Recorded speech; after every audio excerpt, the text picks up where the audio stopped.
सुस्वागतम सुस्वागतम सुस्वागतम सुस्वागतम सुस्वागतम। अभिनव मानव विकास संस्था द्वारा संचलित श्री किशन सोमानी विद्यालय द्वारा आयोजित संवाद सेवा कार्याशी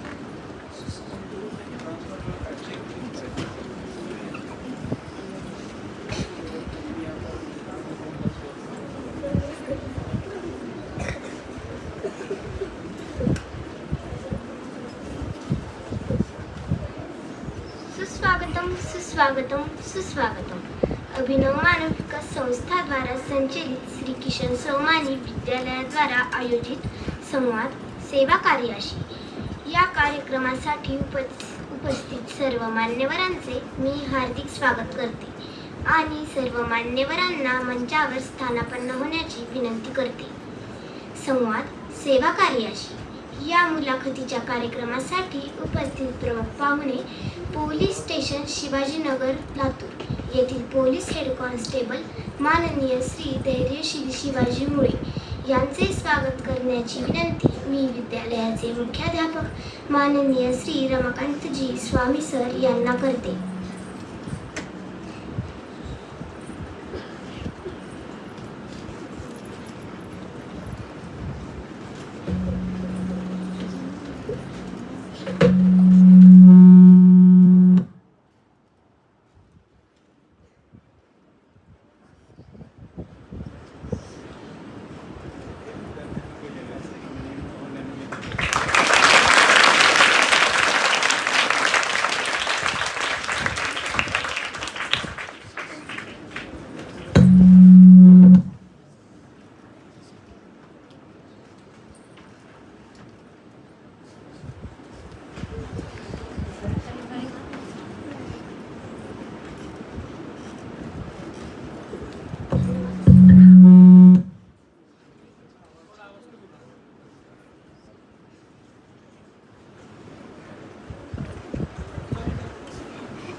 पोलीस हेड कॉन्स्टेबल मॅडम माननीय श्रीमती सुदेशना त्र्यंबक शिंदे यांचे स्वागत करण्याची विनंती मी विद्यालयाचे पर्यवेक्षक माननीय श्री गिरीश कुलकर्णी सर यांना करते।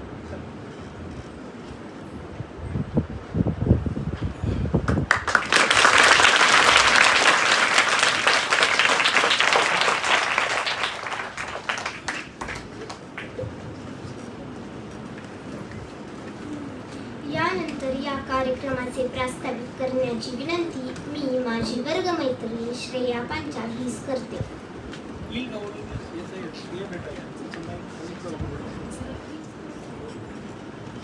आजच्या कार्यक्रमासाठी उपस्थित पाहुणे विद्यालयाचे मुख्याध्यापक सर, पर्यवेक्षक, शिक्षक, विद्यार्थी यांचे मी विद्यालयाच्या वतीने स्वागत करते। विद्यार्थी मित्रांनो, आपले दैनंदिन जीवन सुरळीत चालण्यासाठी दूधवाले मामा, भाजीवाली मावशी, सकाळी सकाळी वर्तमानपत्र देणारे काका, कामवाली मावशी यांची आपल्याला खूप खूप मदत होते। प्रत्येकाच्या कामाचे स्वरूप मात्र वेगळे असते। हे जाणून घेण्यासाठी अशा विविध सेवा देणाऱ्या व्यक्तींच्या मुलाखतीचे आयोजन आपल्या विद्यालयात केले जाते। तर आपण असाच एक परिचय आजच्या मुलाखतीद्वारा करून घेणार आहोत। तर सांगा पाहू, कोण आहेत आपले आजचे पाहुणे? ज्यांच्यामुळे आपल्याला शांत झोप लागते, ज्यांच्या विश्वासावर आपण कोठेही फिरतो, आपली कुठलीही वस्तू चोरीला जात नाही, ज्यांचे ब्रीद वाक्य आहे सत्यमेव जयते। होय, बरोबर ओळखलात, आपले आजचे पाहुणे आहेत पोलीस हेड कॉन्स्टेबल सर व मॅडम।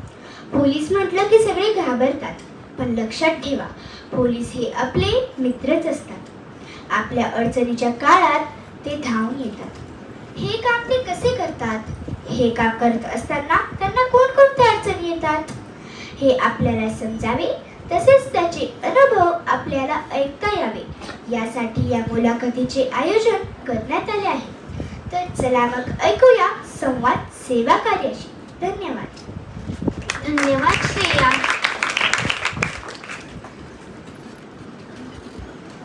यानंतर मी प्रमुख पाहुण्यांना व मुलाखत घेणाऱ्या विद्यार्थ्यांना व्यासपीठावर स्थानापन्न होण्याची विनंती करते.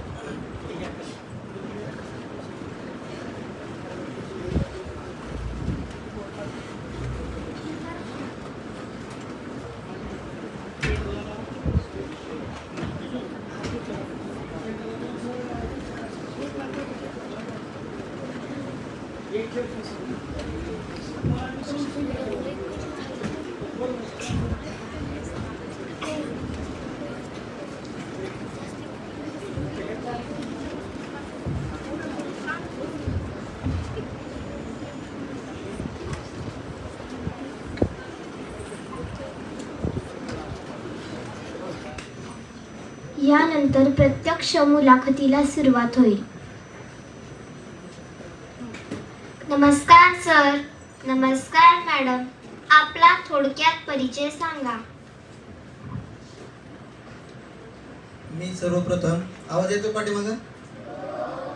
मी सर्वप्रथम आपल्या विद्यालयामध्ये हा जो नाविन्यपूर्ण उपक्रम घेतला जातो त्यासाठी आपल्या विद्यालयाचे आणि आपल्या शाळेचे मुख्याध्यापक, पर्यवेक्षक व सर्व शिक्षक वृंद यांचे प्रथमतः अभिनंदन करतो. असे कार्यक्रम होणं आणि तुमच्या ह्या वयात होणं हे खूप तुमच्यासाठी भाग्याची गोष्ट आहे. कारण ह्या वयामध्ये आम्हाला पाहुणे काय असतात किंवा कार्यक्रम काय असतात किंवा हे मुलाखत घेणं वगैरे त्यावेळेस आमच्या वयामध्ये नव्हतं. ते तुम्हाला ह्या एकदम छोट्याशा वयामध्ये हे सर्व योगायोग ह्या शाळेकडून घडून येत आहे. खरंच तुमचं भाग्य आहे आणि ह्या गुरुजनांचे जे प्रयत्न आहेत त्यासाठी तुम्ही सर्वजण खरे उतरत आहात. आपण विचारलेल्या प्रश्नाप्रमाणे आता मुलाखत चालू करूयात. माझे नाव धैर्यशील शिवाजी मुळे. आमच्या पोलीस विभागामध्ये आम्हाला एक ओळखण्यासाठी क्रमांक दिला जातो, त्याला बक्कल नंबर असं म्हणतात. तर माझा बक्कल नंबर आहे 1390.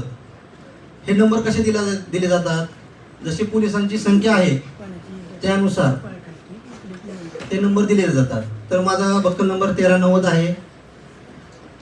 मी सन 2007 मध्ये पोलीस विभागामध्ये भरती झालो आहे आणि मी सध्या पोलीस स्टेशन शिवाजीनगर लातूर, आपल्या शिवाजी चौकामध्ये जे पोलीस स्टेशन आहे त्या पोलीस स्टेशनला सध्या कार्यरत आहे किंवा मी तेथे ड्युटी करतो.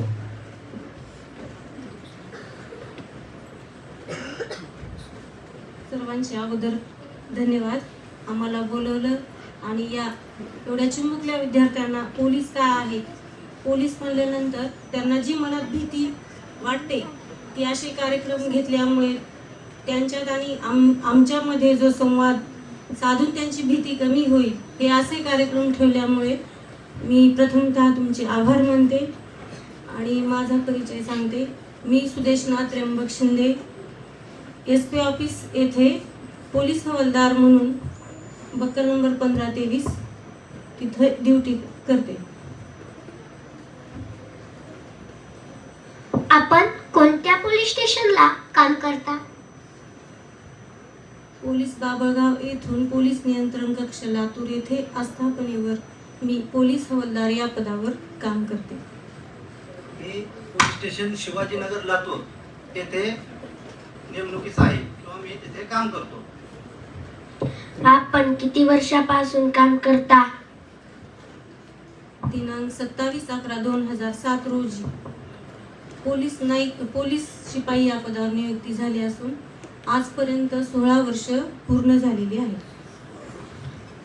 आपल्या कामाचे मी आणि आमच्या घरचे मॅडम दोघंही एकाच बॅचला वरती झालेलो आहोत. 2007 पासून आज पाहतो एकूण 16 वर्ष सर्व्हिस आमची पोलीस खात्यात झालेली आहे. आपल्या कामाचे नेमके स्वरूप सांगा.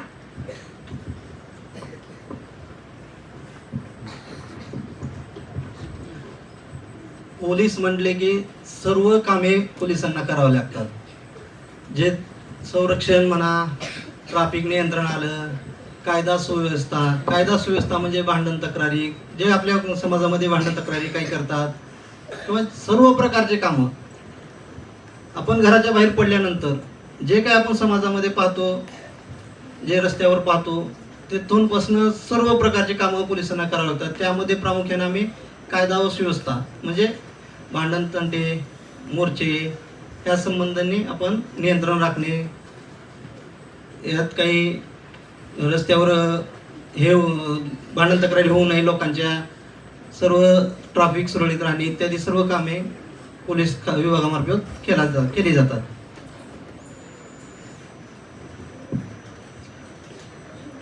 तुमचे शिक्षण कितवीपर्यंत झाले आहे? माझे शिक्षण 12वी पर्यंत झाले आणि नंतर पोलीस डिपार्टमेंट जॉईन झाले, त्यामुळे मी पुढे काही शिकले नाही. माझे शिक्षण BA कंप्लीट झालेले आहे. मी 12वी नंतरच एकदम कमी वयामध्ये भरती झालो. त्यानंतर मुक्त विद्यापीठामार्फत BA कंप्लीट केलेले आहे. पोलीस होण्यासाठी काय काय करावे लागते? हा खूप छान प्रश्न आहे. प्रत्येक विभागामध्ये सध्या स्पर्धा आहे. कोणत्याही विभागामध्ये नोकरी म्हणले की स्पर्धा आली, तुम्हाला तिथं एकमेकांशी स्पर्धा, चढाओढ हे सर्व आलंच. पोलीस होण्यासाठी भरती प्रक्रिया असते. त्यामध्ये सुरुवातीला अर्ज वगैरे भरणे, समजा आता आमच्या वेळेस समजा 200 जागा असतील तर कमीत कमी 15 ते 20 हजार मुलांनी फॉर्म भरलेले होते. त्यामध्ये फॉर्मनुसार आपल्याला बोलवलं जातं. सुरुवातीला असते ग्राउंडमध्ये रनिंग असते. रनिंग म्हणजे धावणे. जो धावण्यामध्ये फास्ट येईल त्याला मार्क. त्याच्यानंतर गोळाफेकमध्ये ज्याचा लांब गोळा जाईल त्यामध्ये चांगले मार्क घेणाऱ्यांची निवड केली जाते. लांब उडी आली, लॉंग जम्प ज्याने जास्त अंतर कापल त्याला जास्त मार्क. अशा प्रकारे ग्राउंडमध्ये जास्तीत जास्त मार्क घेणे. त्यानंतर लेखी परीक्षा, बौद्धिक क्षमता, पेपर काढले जातात. जसे तुमचे द्वितीय सत्र, प्रथम सत्र परीक्षा असते. त्यामध्ये सगळ्यांना सारखे मार्क पडतात असे नाही. ज्याला शिकवलेलं समजतं वगैरे त्याप्रमाणे काही फर्स्ट येतात, सेकंड येतात, थर्ड येतात. त्याप्रमाणे बौद्धिक क्षमता चाचणी होते. त्यामध्ये जे जास्त मार्क येतात त्याच्यानंतर तोंडी परीक्षा असते, मुलाखत. आज जसं तुम्ही आमची मुलाखत घेतात तसेच काही अधिकारी बसलेले असतात, आम्हाला काही प्रश्न विचारणार आणि त्यातून अशा सर्व तिन्ही प्रक्रियेमधून जे मेरिट लावलं जातं त्यामधून पोलीस खात्यामध्ये भरती जॉईन केली जाते. तुम्ही कोणत्या पदावर कार्यरत आहात?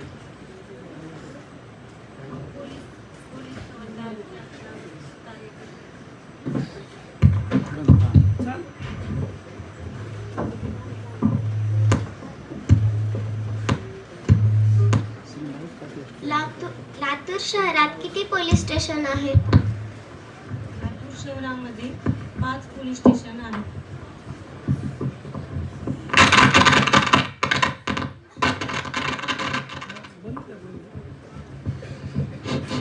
आवाज येतो सगळ्यांना? आता काय सांगितले, लातूर शहरात किती पोलीस स्टेशन आहेत? व्हेरी गुड, सगळेजण लक्ष देत आहेत. छान.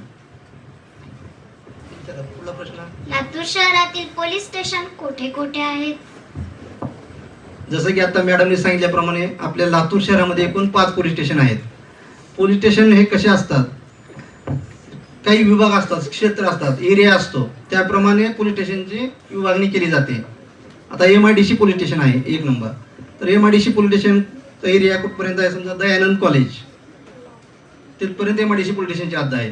तर त्या हद्दीमध्ये जे काही घडलं जातं किंवा जे काही गुन्हे घडतात, जे काही घडतं ते MIDC पोलीस स्टेशन अंडर चालतं. त्याच्यानंतर दयानंद गेट ते मिनी मार्केट हा शिवाजीनगर पोलीस स्टेशनचा एरिया येतो.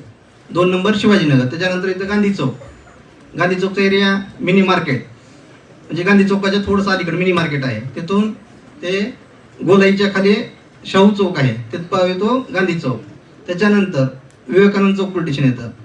शाहू चौक ते नांदेड नाका पुढं आपण नांदेड रोडला जाताना एकदम गरुड चौक वगैरे म्हणत होतो तिथपर्यंत विवेकानंद चौक, आणि जे बाबळगावकडे आपण जातो तिथं चौकामध्ये लेफ्ट साईडला एक पोलीस स्टेशन आहे, ग्रामीण पोलीस स्टेशन, म्हणजे तो ग्रामीण भागासाठी ते आहे. असे एकूण 5 पोलीस स्टेशन आपल्या लातूर शहरामध्ये आहेत. तुमच्या ड्रेसवर स्टार असतात, ते स्टार कशासाठी लावतात याविषयी थोडक्यात माहिती सांगाल का? तुमच्या सर्वांच्या माहितीसाठी एक सांगतो. पोलीस विभागात भरती झाल्यानंतर एक दोन प्रकारे पोलीस विभागात भरती होते. एक पोलीस अंमलदार किंवा कर्मचारी. सुरुवातीला पोलीस कर्मचारी भरती झाल्यानंतर त्यांना फीत वगैरे काही नसते. हे जे फीत आहे हे फीत वगैरे काही नसते. तो पोलीस कॉन्स्टेबल किंवा पोलीस शिपाई म्हणून गृहीत धरला जातो. त्यानंतर सर्व्हिस जशी होईल, तुम्हाला 10 वर्ष, 20 वर्ष आणि 30 वर्षे असे टप्पे पाडले आहेत. 10 वर्षानंतर तुम्हाला 2 फीत लागले जातात आणि त्याच्यानंतर 2 फीत म्हणजे पोलीस नाईक, त्याच्यानंतर पोलीस हवालदार किंवा पोलीस हेड कॉन्स्टेबल, आणि त्याच्यानंतर 1 स्टार लागला जातो, ASI म्हणतात त्याला, सहाय्यक पोलीस उपनिरीक्षक. आणि जे 2 स्टार असतात ते डायरेक्ट MPSC मार्फत अधिकाऱ्यांची भरती होते. जे 2 स्टार आपण म्हणतो ते PSI असतात, पोलीस सब इन्स्पेक्टर. तर त्यांना जे 2 स्टार असतात ते डायरेक्ट MPSC मार्फत भरती होतात. आणि आता पोलीस अंमलदारामार्फत ही सर्व्हिसनुसार शेवटी PSI हे पद अंमलदारांना किंवा कर्मचाऱ्यांना दिले जात आहे. त्याच्यानंतर 3 स्टार म्हणजे पोलीस इन्स्पेक्टर. PSI नंतर जे प्रमोशन होऊन जे 3 स्टार लागले जातात त्याला पोलीस इन्स्पेक्टर म्हणतात, जे की आपल्या एका पोलीस स्टेशनचे इंचार्ज, जसे की आता तुमच्या शाळेचे इंचार्ज म्हणून किंवा शाळेचे जे मुख्याध्यापक पाहतात कामकाज, तसं पोलीस स्टेशनचं कामकाज पोलीस इन्स्पेक्टर पाहतात. हे स्टारचे जे प्रश्न विचारला, जे आपले जे पद आहेत पदानुसार ते स्टार दिले जातात किंवा लावले जातात. जसे की आपल्या इथं मुख्याध्यापक, उपमुख्याध्यापक वगैरे वगैरे असे जे आहेत पद, त्याप्रमाणे ते स्टार दिले जातात किंवा लावले जातात. तुम्हाला पोलीसच का व्हावेसे वाटले? पोलीस विभाग हा जनतेशी आवाज येतोय. थोडा त्यांचा व्हॉल्यूम वाढवा ना. नाही वाढवतील मॅडम, तो राहू द्या, म्हणजे डिस्टर्ब होणार आहे. वाढवलं. पोलीस विभाग हा डायरेक्ट जनतेशी सहकार्य करण्याचा विभाग म्हणून समजला जातो. पोलिसांचं ब्रीद वाक्य आहे, सदरक्षणाय खलनिग्रहणाय. या ब्रीद वाक्याचा अर्थ सज्जनांचं रक्षण करणे व दुर्जनांचा संहार करणे. या वाक्यानुसार पोलीस डिपार्टमेंट आमचं कामकाज पाहतं.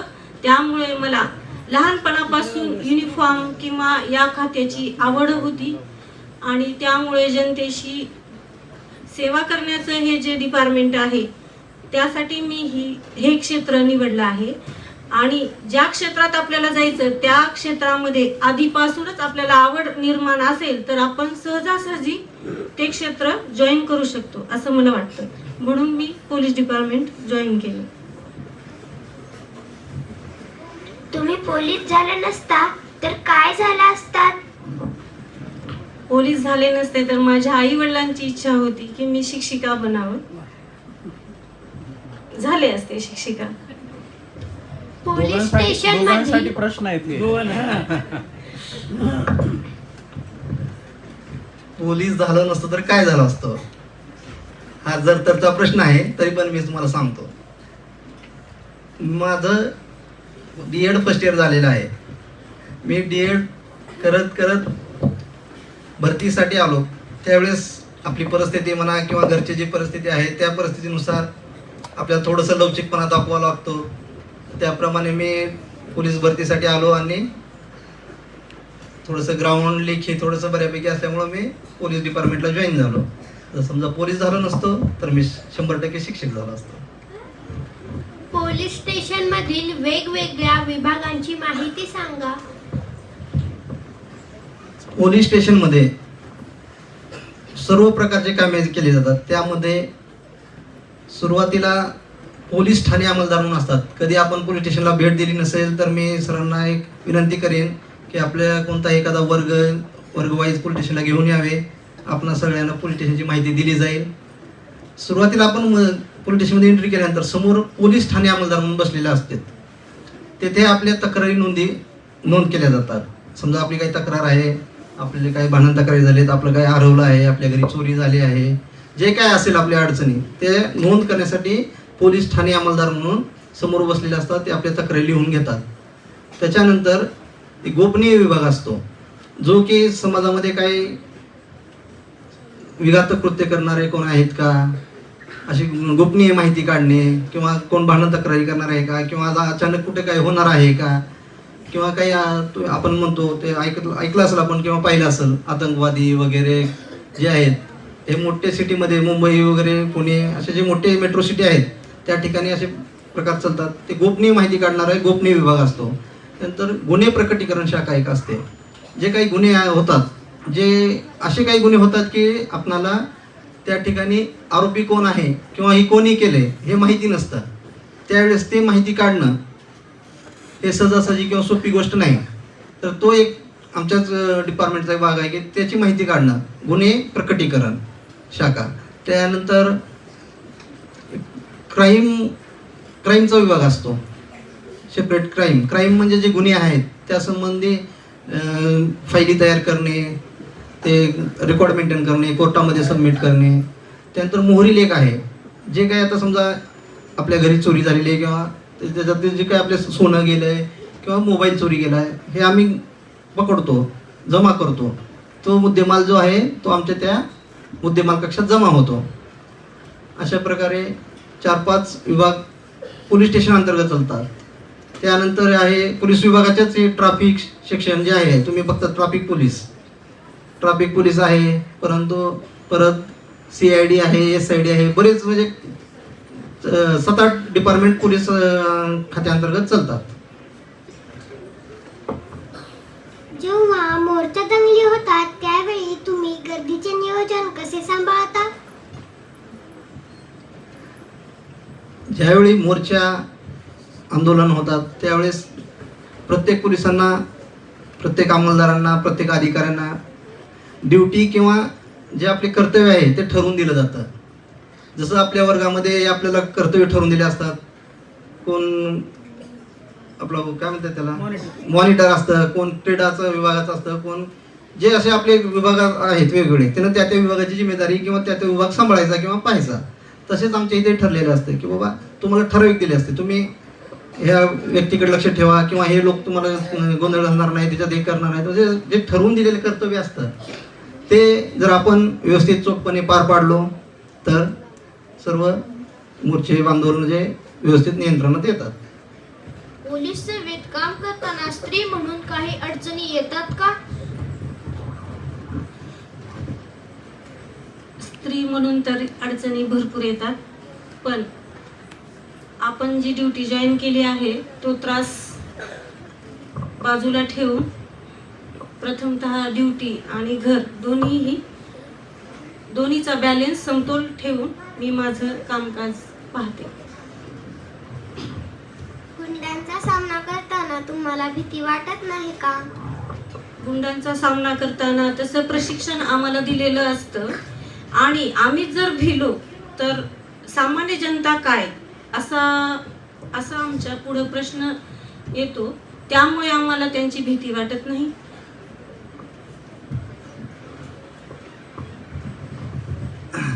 गुंड म्हणून असे काही वेगळं कोण नसतं.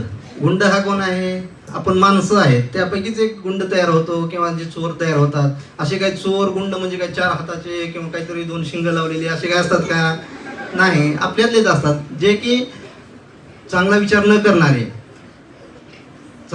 करणारे किंवा त्यांच्यावर संस्कार चांगले न झालेले असे व्यक्ती त्या मार्गाला वळतात. त्यामुळे त्यांना भिण्याचा काहीच प्रश्न नाही. बरोबर आहे. आता तुमच्यापैकी सगळे तुम्ही आता एकत्र बसता करता, तुम्ही एकमेकाला भीता का? नाही. त्याच्यामुळे ते माणूसच आहेत ना, गुंड चोर. त्यामुळे त्यांना भिण्याचा काहीच प्रश्न नाही. उलट ते ह्या वर्दीला भेटतात. जी वर्दी आहे त्या वर्दीला भेटतात आणि त्यामध्ये ती वर्दी आमच्या अंगावर असल्यामुळे ते साहजिकच आम्हाला भितात. त्यामुळे त्यांना आम्ही भिण्याचा प्रश्नच येत नाही.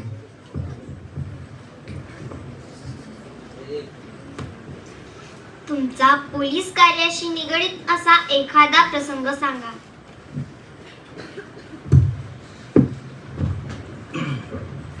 मी तुम्हाला थोडंसं आजच घडलेला एक प्रसंग सांगतो. मगाशी मी सरांनाही सांगितला. आपल्या शिवाजी चौकमध्ये उद्योग भवन आहे. त्या ठिकाणी आज सकाळी एका दुकानामध्ये आग लागली. शॉर्ट सर्किट झाला. शॉर्ट सर्किट होऊन आग लागली.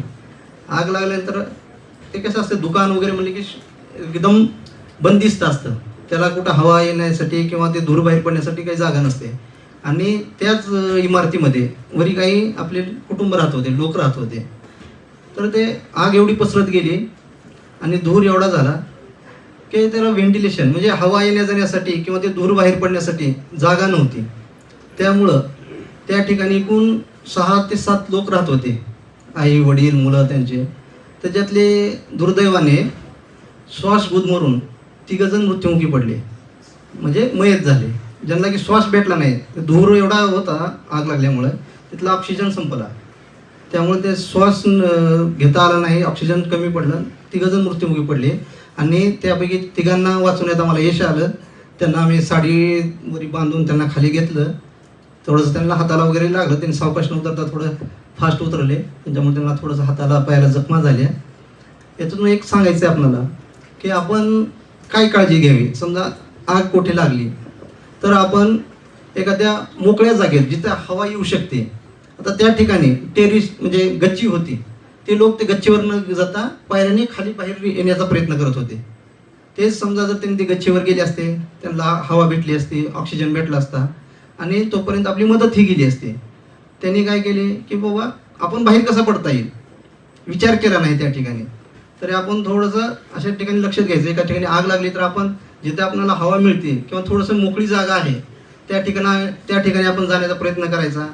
आणि समजा आता काही जणांचे घर बांधकाम चालू असतील, आईवडिलांना आपण प्रत्यक्ष सांगायचं घर बांधकाम करताना थोडंसं व्हेंटिलेशन ठेवायला सांगायचं, जेणेकरून आपल्या घरात हवा यावी, प्रकाश यावा, जेणेकरून आपल्याला भविष्यात काही अशी अडचणी येणार नाही.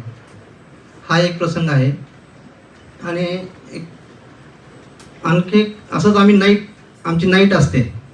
आपण सर्व झोपलेलं असतात. कधी तुम्हाला झोपेत आमच्या गाडीचा आवाज येत असेल, टॉय टॉय टॉय टॉय, तुम्ही म्हणता असा अरे काय माझी झोप मोड झाली, किंवा काही जण म्हणतात अरे काय फिरतात आमची झोपू देत नाहीत वगैरे वगैरे.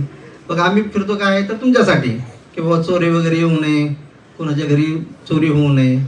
मग एक वेळेस आम्ही नाईटला असंच असताना आम्हाला एक गाडी संशयित वाटली. टेम्पो होता, छोटा हत्ती. मग त्यांना आम्ही अडवण्याचा प्रयत्न केला. त्यामध्ये त्यांनी चोरीचा माल भरलेला होता. ते मग अडवण्याचा प्रयत्न केला असता थांबले नाहीत. मग ते रिंग रोडनं निघाले. त्यांच्या पाठीमागे आम्ही आमची गाडी लावली. मग त्यांना कशी असते, भीती असते, आता पोलीस पकडतील, आपलं सगळं भांडं उडं पडलं वगैरे वगैरे. त्यामुळे ते एकदम फास्ट चालतात.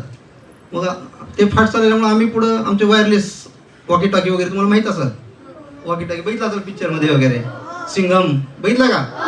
हां. तर ते वॉकी टॉकीवरनं आम्ही पुढे कॉल दिला की असं असं गाडी येत आहे, नाकाबंदी करा. छत्रपती चौक माहिती आहे, अवसर रोडला, त्या ठिकाणी नाका बॅरिकेड्स, आमचे बॅरिकेड माहिती आहे लोखंडी वगैरे, तर ते बॅरिकेड वगैरे लावले.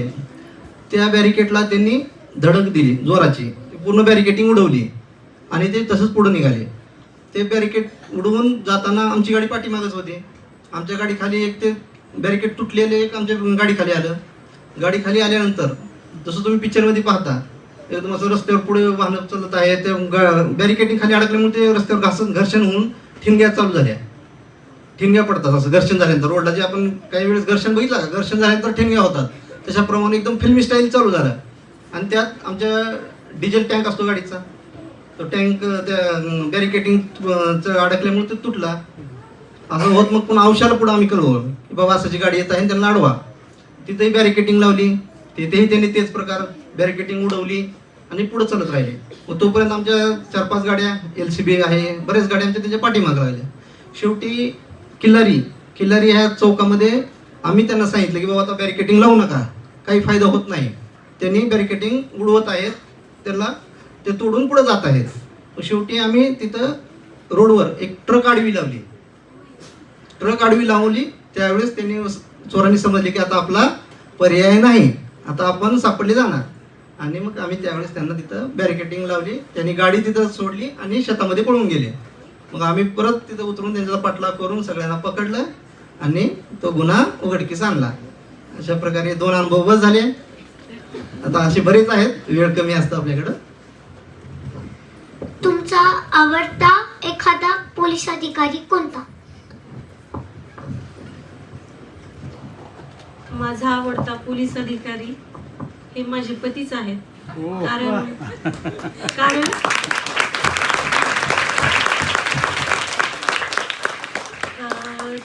ते बाहेरचा इतका ट्रेस असतो, ताण असतो, तरी पण घरी आल्यानंतर इतकं सॉफ्टली शांत असतात. मीच चिडचिड करते, माझी दगदग होते मुलींची, पण कितीही कुणावरही ते ओरडत नाहीत, शांतपणे असतात.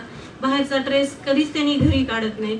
आणि ड्युटी, माझी जी ड्युटी आहे आणि त्यांची पण आहे, ते मला इतका वेळ झाला किंवा उशीर का झाला, लवकर का झाला, माझी काळजी तेच सांगतात, ह्या वेळेला जा, ह्या वेळेला ये.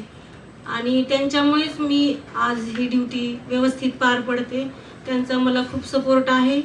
आणि बाहेर पण त्यांचं गुन्हे निकाली काढण्याचं किंवा साहेबाचे रायटर असल्यामुळं त्यांची प्रगती मला छान वाटते. अनुभव पण चांगले आहेत. त्याच्यामुळं माझे पतीच माझे अधिकारी आहेत. एवढं सांगू इच्छिते. आपला आवडता पोलीस कोण आहे? सिंघम. हे कसं असतंय, आपण जे पाहतो ते फिल्मी दुनिया जे असतं ते रिअल नसतं, पण थोडंसं साम्य असतं. आपण पिक्चरमध्ये पाहिल्यामुळे ते आपल्याला सिंघम किंवा जे काही आहेत त्याप्रमाणे आपण ते करतो. परंतु जे रिअल हिरो आहेत, समजा तुम्ही 26/11चा मुंबईचा हल्ला वगैरे टीव्हीवर कधी बघितला असेल किंवा ऐकण्यात असेल, त्या ठिकाणी आपले पोलीस अधिकारी विश्वास नांगरे पाटील साहेब यांनी अतिशय छान काम केलं, तर ते आपल्यासाठी हिरो. परत आपले सध्याचे SP साहेब आहेत सोमय मुंडे साहेब, तेही अतिशय छानपैकी कार्य करतात. त्यांनी गडचिरोलीला जवळपास 15 ते 20 नक्षलवाद्याचं एन्काउंटर केलेलं आहे त्यांनी. जे नक्षलवादी म्हणजे जे समाजासाठी विघातक आहेत, आपण जसं इकडं गुंड, चोर, डाकू म्हणतो, तसे तिकडे नक्षलाईट एरिया आहे. त्या ठिकाणी त्यांनी नक्षलाईट 10 ते 15 लोक नक्षलाईटचा खात्मा केलेला आहे. त्यामुळे आपले SP साहेब हे आमचे आदर्श आहेत. आणि त्यांना त्या कार्यासाठी आपले जे सर्वोच्च पदक म्हणतं राष्ट्रपतीच्या हस्ते ते मिळाले आहे. तुम्ही कोणकोणती शस्त्रे वापरतात, त्या शस्त्राबद्दल माहिती सांगा. पोलिसांचं मेन शस्त्र किंवा जे मुख्य शस्त्र आहे ते आहे लाठी. लाठी असेल तर पोलीस.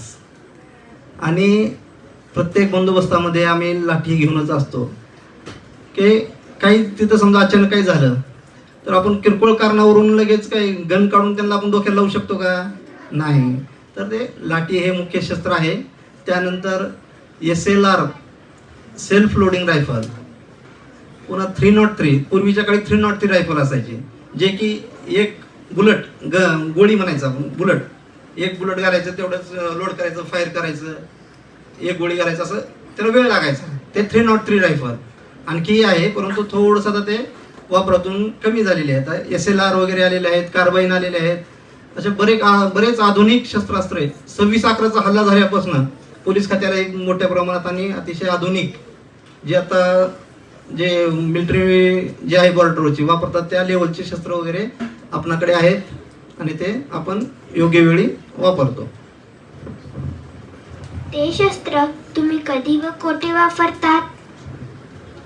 आत्ताच सांगितल्याप्रमाणे समजा काही आंदोलन, मोर्चे वगैरे आहेत, तर त्या ठिकाणी जे जास्त उग्र नाहीत किंवा जे जास्त काही नुकसान करत नाहीत मालमत्तेचं, मालमत्ता म्हणजे सामाजिक मालमत्ता, समजा आपल्या बस आहेत किंवा जे काही सार्वजनिक बँका आहेत वगैरे वगैरे, तिथं जाळपोळ करणे, तोडफोड करणे, हे जर करत नसतील, किरकोळ त्यांनी हे करत असतील, तर आपण लाठी चार्ज करतो. लाठी चार्ज म्हणजे लाठीनं फक्त मारतो. समजा त्यापुढे हे ऐकत नसतील किंवा ते शांत होत नसतील, तर आपल्याकडे ते गॅस गन असते, अश्रुधूर, ते धूर निघतो त्याच्यातून, त्यामधून आपल्या डोळ्याला आग वगैरे उठते, मग थोडंसं लोक पांगतात. त्याच्यानंतर येते, समजा त्याहूनही पुढे ऐकत नसतील, तर शेवटी मग आपण फायरिंगचा पर्याय निवडतो. वरिष्ठ अधिकाऱ्यांचे ऑर्डर घेणे आणि त्या सुरुवातीला आता नवीन एक निघालेत बुलेट जे आहेत रबरी बुलेट निघालेत, जे की तुम्हाला इजा कमी व्हावा आहे, की गोळी लागली की माणूस मरू नये त्यासाठी आता रबरी बुलेट एक आलेले आहे. आपण त्याचा प्रयोग करतो. समजा त्यातूनही लोक ऐकत नसतील किंवा शांत होत नसतील, त्यांचा गोंधळ म्हणा जे काही जाळपोळ आहे करत असतील, तर मग शेवटी नाविलाज असतो. मग आपण जे ओरिजिनल बुलेट आहेत मग ते आपण लोकांवर फायर करतो. म्हणजे शांतता राखावी, कायदा सुव्यवस्था राखावा, लोक शांत व्हावे, जाळपोळ करू नये, जे आपल्या सार्वजनिक मालमत्ता आहे त्याचं नुकसान करू नये, यासाठी ह्या सर्व गोष्टीचा उपयोग केला जातो. लहान मुलांना पोलिसांची भीती दाखवतात, याबद्दल तुम्हाला काय वाटते? मला आत्ता वाटत नाही की आत्ता भीती दाखवतात म्हणून. पूर्वीच्या काळी दाखवत असतील, आता आमच्या वेळेस सगळे दाखवायचे. आता तेवढं राहिलेलं नाही पोलिसांची भीती वगैरे. भीती म्हणजे काय, आता आम्ही मगाशी म्हणल्याप्रमाणे तुम्ही आम्ही माणसंच आहोत, बरोबर. त्याच्यामुळे भीती वाटायसारखं काहीच नाही. फक्त काय, मी आता ही ड्रेस घातले म्हणून पोलीस आहे, मी सिव्हिलवर आलो तुम्ही मला पोलीस म्हणलो असतो का? नाही. त्यामुळे भिण्याचं काहीच कारण नाही. ते आता पूर्वीपासून चालत आलेलं होतं की पूर्वी काय राहायचं, पोलीस म्हणले की म्हणजे अगोदरच्या काळी पोलीस गावात आला तरी सगळं गाव शांत राहायचं, कोणीही घराच्या बाहेर सुद्धा निघत नव्हतं, एवढी त्यावेळी दहशत होती. आता काय झाले, पोलीस आणि समाज यामधले अंतर कमी झालेलं आहे. एकमेकांच्या सहकार्याशिवाय काही होत नाही. आम्हाला तुमचं सहकार्य लागतं, तुमचं म्हणजे समाजाचं किंवा जे पब्लिक आहे त्यांचं सहकार्य लागतं, तसंच आमचंही तुम्हाला लागतं. अशा पद्धतीनं पोलिसांनी जे समाज आहे त्यामधलं अंतर कमी झालेलं आहे. त्यामुळे आता भिण्याचं काही कारण. Very good.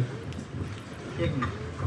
जे लहान मुलांना पोलिसाबद्दल जी भीती दाखवते ती अयोग्य आहे. कारण आतापासनं जर पोलीस वर्दीविषयी जर मुलांना भीती निर्माण करून दाखवली तर मुलं आपल्या चुका आतमध्येच दाबतील, किंवा त्यांना युनिफॉर्म बघितला, पोलीस बघितलं की त्यांच्या मनामध्ये वेगळीच भीती निर्माण होईल. अशामुळे मुलांना आतापासूनच पोलीस काय असतात, पोलीस एक सामान्यच माणूस असतात, तुमच्यातलेच आम्ही आहोत. जे तुम्ही आता आज इथं बसलात, आम्ही लहानपणी इथंच बसलेलो आहोत. ते पण यामध्ये जो अंतर आहे तो कमी झाला पाहिजे. पोलीस हे सज्जनांच्या रक्षणासाठी सदैव तत्पर असतात आणि त्यातलेच तुमच्यातलेच आम्ही आहोत. आणि मुलं प्रगती करणार नाही. आणि काही मुलांना जर पोलिसाविषयी आवड असेल किंवा जर त्यांना पुढं अधिकारी बनायचं असेल तर त्यांच्या मनामध्ये जी भीती आत्ता जी निर्माण केलेली आहे ते बनवू शकतील का? नाही. त्याच्यामुळे त्यांना पोलिसांविषयी जी मित्रता निर्माण केली पाहिजे किंवा जे वातावरण आहे ते थोडंसं साम्य झालं पाहिजे, एवढंच वाटतं. आपण दोघेही नोकरी करता, मग आपली बदली वेगवेगळ्या ठिकाणी झाली तर तुम्ही काय कराल? अगोदर मुलींचं शिक्षणाचं कुठं शिक्षण चांगलं आहे किंवा तिथं मुलींना ठेवून आम्ही दोघं अपडाऊन करू शकेल किंवा तिथल्या घटक प्रमुखांशी बोलून ॲडजस्टमेंट होते का किंवा एका ठिकाणी होऊ शकतं का हे पाहीन, किंवा नाहीच झालं तर शेवटी पर्याय तर ड्युटी हे तर अगोदर करावीच लागेल. प्रत्येक पोलीस स्टेशनला आता सांगितल्याप्रमाणे आपले पालक किंवा आपले जे आई वडील आहेत आपल्यासाठी किंवा आपल्या शिक्षणासाठी किंवा आपल्या मायेपोटी आता मॅडमने म्हणल्यासारखं काय त्याग करतात हे लक्षात घ्या. त्यासाठी आपण आपल्या आईवडिलाचं जे सांगतील, आपले गुरुजन सांगतील त्याचं काटेकोर पालन करायचं, आईवडिलाचा मान राखायचा. आता काय मॅडमने काय सांगितले आहे किंवा आमची बदली झाली तर मुलांच्या शिक्षणासाठी त्यांना जे सोयीचं होईल त्या ठिकाणी आम्ही थांबू आणि आम्ही अपडाऊन करू. म्हणजे मुलांची काळजी ही प्रत्येक आईवडिलाला असते.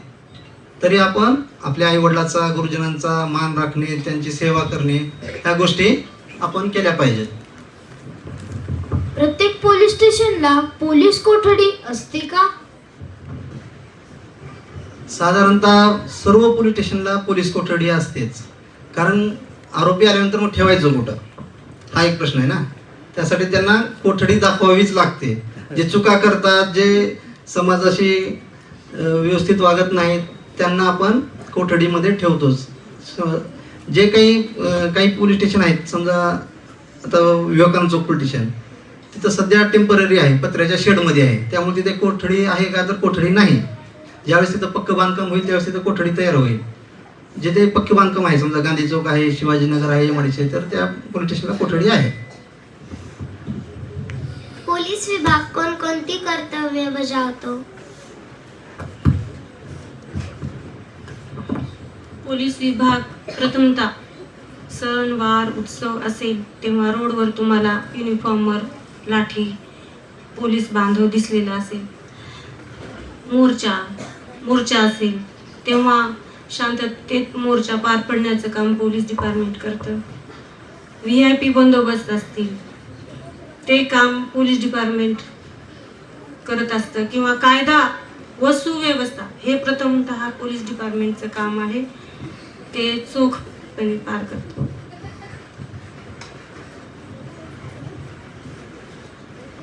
मॅडम, हा खास तुमच्यासाठी प्रश्न. घर आणि सेवा दोन्ही काम करताना तुम्हाला खूप त्रास होत असेल ना? हा एकदमच अतिशय सुंदर प्रश्न विचारलेला आहे. घर आणि काम ही तारेवर कसरत माझ्यासाठी आहे. त्रास तर होतोच. घरी मुलीची आई, पतीची बायको, ड्युटीमध्ये आपली ड्युटी, वरिष्ठांचे आदेश, इकडले सासू सासरे, दीर जाऊ, पूर्ण अख्खी फॅमिली सांभाळत ड्युटी करावी लागते. तरी दोन्ही बॅलन्स समतोल ठेवून, प्रथमतः घर आणि ड्युटी दोन्ही तेवढंच ठेवून मी माझं कामकाज पाहते. थोडासा त्रास तरी होतोच, पण आपण हे डिपार्टमेंट जॉईन केलेलं आहे. आता जर मी जेवण करत असेल, आता फोन आला असं या म्हणून, तर आम्हाला लगेच निघावं लागतं, कारण आमच्या ड्युटीचा टायमिंग हा फिक्स नसतो. 24 तास आमची सेवा ही चालूच असते, कारण स्टार्टिंगलाच आम्हाला लिहून घेतलेलं आहे की तुम्ही 24 तास ड्युटी केली पाहिजे. हे प्रथमतः आम्ही जॉईन होतानाच आमच्याकडून लिहून घेतलेलं आहे. त्याच्यामुळे सणवार असेल तर आम्हाला धावपळ करत ड्युटी करावी लागते. नंतर घरी यावं लागतं. मुलींच्या अभ्यासाकडे थोडंसं दुर्लक्ष होतं, मग त्याच्यामुळे ट्युशन क्लासेस असं चालू आहे. ॲडजस्टमेंट करत ड्युटी आणि घर दोन्ही तेवढाच बॅलन्स सांभाळून मी माझी ड्युटी पार पाडते. सर, माझा शेवटचा प्रश्न. तुम्ही आम्हाला कोणता संदेश द्याल? संदेश म्हणजे मी एवढंच सांगेन की आपण आता सांगितल्याप्रमाणे आपले आई वडील, आपले गुरुजन म्हणजे शाळेतील सर्व शिक्षक वृंद हे आपल्या चांगल्यासाठीच किंवा आपलं काहीतरी भविष्य चांगलं घडावं ह्यासाठी सांगत असतात. त्यातून आपण त्यांनी जे सांगतील ते ज्याप्रमाणे इथले शाळेचे नियम आहेत किंवा घरी जे आपले आई वडील सांगतात त्याप्रमाणे आपण त्यांचं ऐकावं. अभ्यास तर आपल्याला केल्याशिवाय पर्यायच नाही. सध्या स्पर्धेचं युग आहे. स्पर्धा म्हणजे एका जागेसाठी हजारो विद्यार्थी आता येत आहेत, कारण लोकसंख्या आपली भरपूर वाढलेली आहे. त्याच्यामुळे अभ्यास तर तुम्हाला करावा लागतो का, तर 100% करावाच लागणार आहे. त्याच्यात तुम्हाला दुसरा मार्ग हेच नाही. त्याबरोबर आपले जे संस्कार आहेत शाळेतून दिले जाणारे, आई वडिलांकडून दिले जाणारे, हे आपण आत्मसात करणे, त्यांनी जे सांगतील त्या सूचनेप्रमाणे आपण वागणे. आता आपल्या वयाला हा एवढाच संदेश मी देईन. बाकी कुणाला काही आळस वगैरे बोर झाला नाही ना? नक्की. थोडेसे चेहरे असे पडल्यासारखे दिसत आहेत सगळ्यांचे, नाही ना?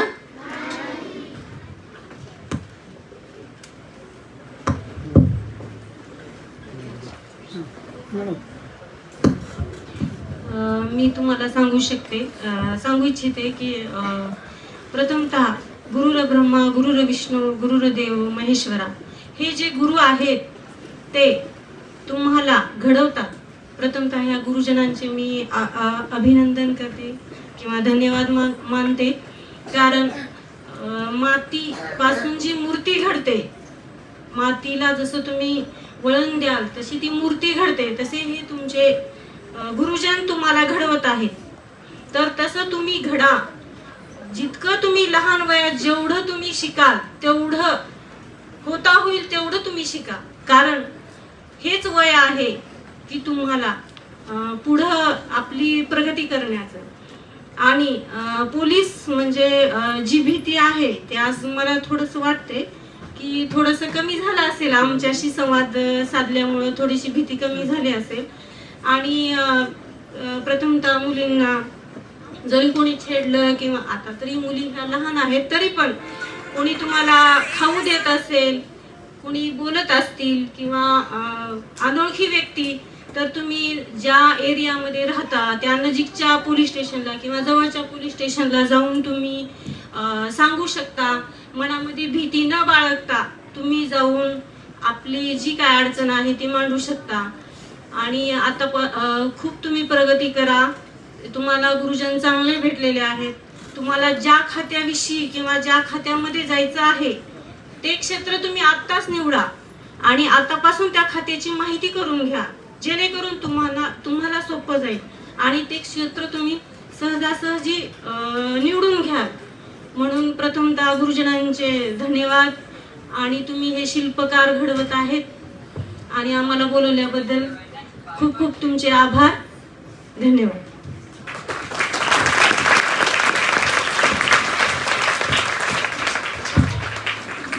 विद्यालयाचे मुख्याध्यापक माननीय श्री रमाकांतजी स्वामी सर यांना मी विनंती करते की त्यांनी त्यांचे मनोगत व्यक्त करावे.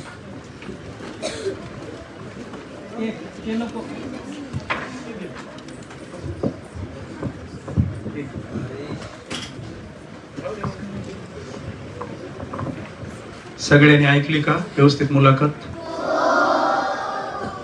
मुळे साहेबांनी काय सांगितले ते सगळ्यांना समजलं? किती विद्यार्थ्यांना आता ही मुलाखत ऐकल्यावर आपण सुद्धा पोलीस व्हावं अशी भावना निर्माण झाली. मुळे साहेब आपल्या दोघांना हे श्रेय सगळं. हात खाली घ्या. आपण शाळेमध्ये उपक्रम राबवतो. समाजामध्ये ज्या विविध सेवा देणाऱ्या व्यक्ती आहेत अशा सेवा कार्याशी संवाद या निमित्ताने आपण वेगवेगळ्या क्षेत्रात काम करणाऱ्या समाजासाठी अशा सगळ्या लोकांच्या कामाचं स्वरूप समजून घेण्यासाठी आपण अशा या मुलाखतीचं आयोजन करतो. त्याचाच एक भाग म्हणून आज हेड कॉन्स्टेबल मुळे साहेब आणि मुळे मॅडम दोघंही ह्या दाम्पत्यांना आपण बोलावलं आणि ते या ठिकाणी आले. वास्तविक असं बोलावल्यानंतर बऱ्याच वेळा वाटतं की काय शाळकरी विद्यार्थी मुलाखत घेणार आहेत, दुसरी तिसरी चौथीचे, ते काय विचारणार आणि आपण त्यांना काय बोलणार, म्हणून कदाचित निरुत्साह राहू शकतो. पण मला मुळे साहेबांचं दोघांचे मला आभार मानावे वाटतात की अतिशय सकारात्मकतेनं ह्या मुलांना सुद्धा शिकायला मिळालं पाहिजे या भावनेने आपण या ठिकाणी उपस्थित राहिलात. आणि मुलांचा प्रतिसाद बघून आपणाला आनंद वाटला असेल. आपण मुलाखतीत जे काही सगळं बोललात ते विद्यार्थ्यांना तर सगळं कळत होतं, विद्यार्थ्यांना तर कळलं, पण आपल्या सगळ्या बोलण्यामधून आम्हाला सुद्धा खूप आनंद वाटला. खरं सांगतो, आम्हाला सुद्धा बऱ्याच गोष्टी शिकायला मिळाल्या, ऐकायला मिळाल्या. फार एवढं खोलवर जाण्याची सगळ्यांना गरज नसते, पण या निमित्तानं आम्हाला हे सगळं ऐकायला मिळालं. प्रास्ताविकामध्ये मुलीनं खूप छान सांगितली होती की जे जागे राहतात म्हणून आपण सगळे शांत झोपतो. म्हणजे हे समाजासाठी किती मोठं योगदान आहे. तुम्हाला ह्या मुलाखतीतून कळलं असेल की असे समाजामध्ये कोणीतरी सेवा देतात म्हणून ही समाज व्यवस्था सगळी व्यवस्थित चाललेली आहे. मुळे साहेबांनी मुळे मॅडम दोघांनी सांगितले की आम्ही जर पोलीस झालो नसतो तर शिक्षक झालो असतो. तुमच्या बोलण्यामधून मी अगदी खात्रीनं सांगता की तुम्ही आदर्श शिक्षक झाला असता, प्रश्नच नाही. कारण तुम्ही ज्या पद्धतीनं बोललात सगळं की मुलांना कळेल अशा भाषेमध्ये आणि ज्या प्रश्न मुलांनीही विचारलेले नाहीत पण ही माहिती मुलांना उपयुक्त आहे असे समजून आपण सगळे जे उत्तर दिलात त्याच्यामुळे आम्हाला खूप आनंद होतो. दुसरं एक विषय, मुळे मॅडमने तर सगळ्यांची मनं फार एका प्रश्नाच्या उत्तराने जिंकून घेतलेले आहेत की तुम्ही तुमचे आदर्श कुणाला मानता. आणि मला सहज वाटलं तुम्ही चक्क म्हणाल किरण बेदी, मीरा बुणवरकर असं काहीतरी नाव घ्याल असं वाटलं होतं. पण तुम्ही तुमच्या पतीला जवळून पाहतात आणि त्यांना तुम्ही उत्तम ओळखतात. तुमच्या दृष्टीनं तुमचे पती आदर्श म्हणलात हाच मला वाटतं सगळ्यांनी घेण्यासारखा आदर्श आहे. बऱ्याच वेळा आपल्याला जवळच्या व्यक्तीचं मोठेपण समजत नाहीत. तुम्ही हे समजून घेता आणि हे सगळ्यांच्या लक्षात आणून दिलं. आमच्या दृष्टीनं तर हा अतिशय असा इमोशनल टच वाटला आम्हाला. खूप छान पद्धतीनं तुम्ही हे उत्तर दिलेलं आहे. पुन्हा तुम्हाला तुमच्या पाल्यांच्या अभ्यासाची चिंता आहे. 4थीलाच आहे ना गौरी? कुठे आहे का इथं गौरी? छान, बस खाली बेटा. तर मी तुमचं जे सेवेचं स्वरूप आहे, तुमच्या कामामध्ये एवढी अनिश्चितता असते. तुम्ही म्हणल्याप्रमाणे अगदी जेवायला बसलं तर काहीतरी ऑफिसमधून कॉल येतो आणि सगळं सोडून ड्युटीवर जावं लागतं. बहुतेक बाकी सेवा ह्या वेळा ठरवून आणि कामाचं स्वरूप निश्चित आहे, तुमचं सगळंच अनिश्चित आहे. आणि म्हणून आपल्या पाल्याची जडणघडण चांगली होते की नाही, त्याचं शिक्षण चांगलं होतं की नाही याची काळजी वाटणं स्वाभाविक आहे. पण तुम्हाला हमी देतो, तुमच्या पाल्याची काळजी घ्यायला इथले सगळे शिक्षक समर्थ आहेत. तुम्ही तुमचं फक्त सेवेवरच लक्ष ठेवा, शाळा अजिबात दुर्लक्ष होऊ देणार नाही. आजच्या प्रसंगानं तर विद्यालयातल्या सर्व शिक्षकांना माहिती झालं की तुमच्या पाल्याकडे अधिक लक्ष पुरवणं का गरजेचं आहे हे मी सांगू शकतो. आणि मुलाखतीचा मुलांवर एक निश्चित मोठा परिणाम झाला असेल, खात्रीनं सांगतो. आम्ही तर आमच्या लहानपणी भीती जे आई वडील घालायचे ना लहानपणी, जरा काही रडत बसलं, आगावपणा केला की शांत बसतोच की नाही, नाहीतर पोलिसांना बोलवेल. पोलिसाचं नाव घेतलं की सगळं चिडचूप गुपचूप बसायचं. पण आजच्या मुलाखतीमध्ये पोलीस म्हणजे नेमकं काय आहे, आपणाला कशी मदत होते हे सगळ्यांना कळलंय ना. आता आम्हाला एक काळजी आहे की तुमच्या पालकांना जर असं तुम्हाला आता कोणी घरी म्हणलं तर तुम्ही म्हणाल थांब येऊ दे पोलिसांना, मीच तुझं सांगते की हे मला किती त्रास देत आहे, आम्हीच पालकांबद्दल कंप्लेंट करू, एवढा आत्मविश्वास तुमच्या मनामध्ये निश्चित झाला असेल. बरोबर आहे. म्हणून पोलीस हे आपले संरक्षक आहेत. आम्ही मोठे जण मित्र म्हणतो, पण तुमच्या दृष्टीनं कोण आहेत ते? संरक्षक. यांची जेवढी उत्तम सेवा असेल तेवढं समाजामधलं स्वास्थ्य आणि शांतता निश्चितपणे चांगली असते. म्हणून मुळे साहेबांनी ह्या सगळ्या विद्यार्थ्यांमध्ये इन्व्हॉल्व्ह होऊन ज्या पद्धतीने उत्तरं दिले, तुम्ही या ठिकाणी उपस्थित राहिलात, विद्यार्थ्यांशी अतिशय उत्तम संवाद साधला, त्याबद्दल विद्यालयाच्या वतीने मी दोघांचे हार्दिक हार्दिक आभार मानतो. धन्यवाद. धन्यवाद सर. शेवटचा भाग म्हणजे आभार प्रदर्शन. आभार प्रदर्शन करण्याची विनंती मी माझी वर्ग मैत्रीण अवन्या हीच करते.